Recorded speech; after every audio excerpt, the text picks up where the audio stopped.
नमस्कार. ओम नमः शिवाय.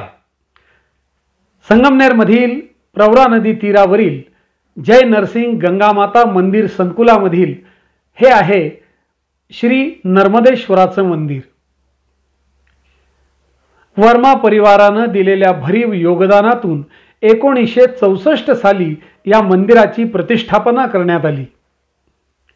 दररोज नियमाने प्रवरा तीरावर फिरायला येणाऱ्या असंख्य शिवभक्तांचं हे श्रद्धास्थान आहे.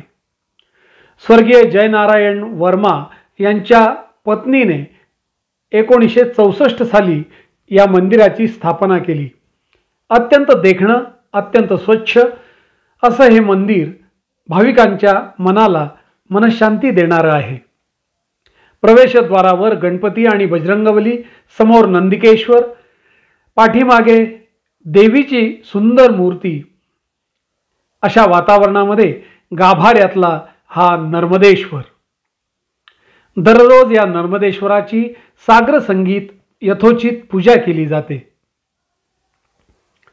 श्रावण महिन्यामध्ये तर याच्या दर्शनासाठी असंख्य भाविक दिवसभर येत असतात. असा हा नर्मदेश्वर अनेकांचं श्रद्धास्थान आहे.